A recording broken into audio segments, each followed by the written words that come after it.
In this video, here's what we'll cover: what a panic attack really is, why it feels so alarming, the panic cycle, and why it escalates. Panic attacks versus panic disorder. How CBT treats panic. The three pillars. Imagine you are standing in a supermarket queue, or sitting in a meeting, and out of nowhere your heart starts to pound.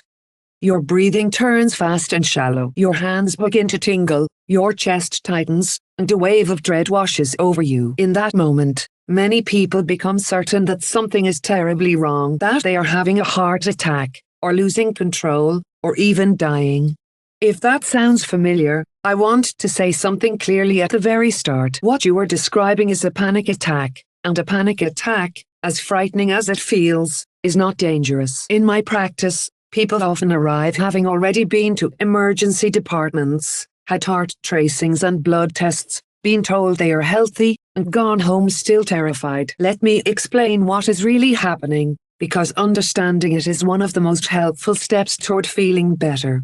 Let me start with what a panic attack actually is. At its heart, it is a misfired alarm. Your body carries a survival system we call fight or flight, shaped over millions of years to protect you from danger. In a panic attack, that system switches on when there is no real physical threat in front of you. The alarm is working. It has simply gone off at the wrong moment.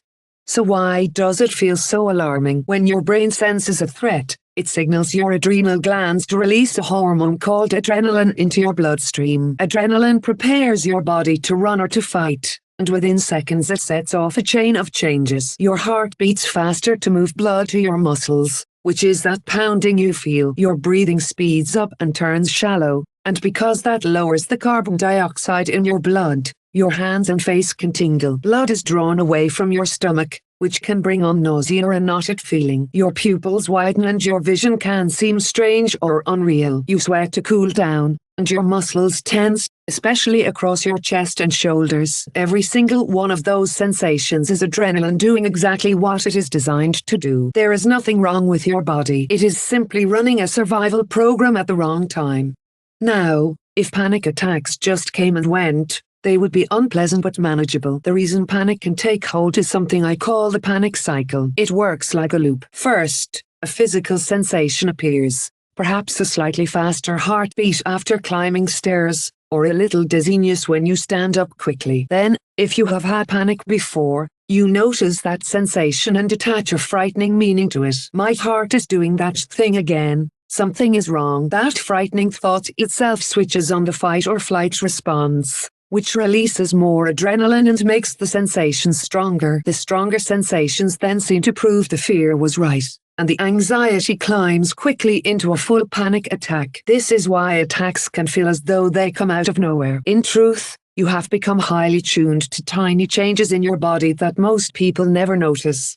It also helps to separate two things that sound the same but are not: having a panic attack and having panic disorder. Panic attacks are brief episodes. They usually peak within about 10 minutes and settle within 20 to 30. Having the panic attack, especially at a stressful time, is far more common than most people realize. Panic disorder is different. It is diagnosed when the attacks are followed by an ongoing fear of having more of them, or when life starts to change around that fear. Avoiding public transport, busy shopping centers, or places where escape feels hard. The hallmark of panic disorder is not the attacks themselves, but the fear of the attacks, and the way that fear can slowly shrink a person's world. When that avoidance spreads, it can develop into agoraphobia, which narrows life further if it is left untreated.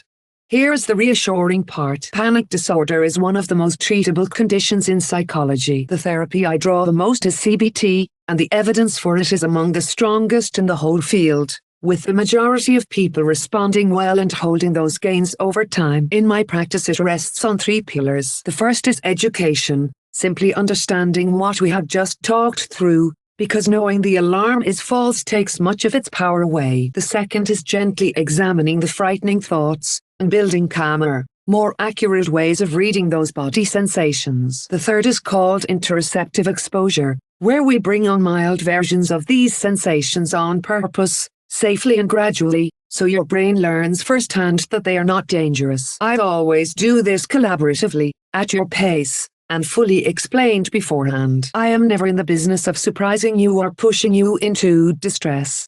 If panic has been narrowing your world, please know that real change is genuinely possible. You can read the full guide, or book an appointment at our Potentialz Unlimited practice in Bella Vista, using the links in the description below. Before you go, here's a quick recap of what we covered. What a panic attack really is, why it feels so alarming, the panic cycle, and why it escalates. Panic attacks versus panic disorder. How CBT treats panic, the 3 pillars.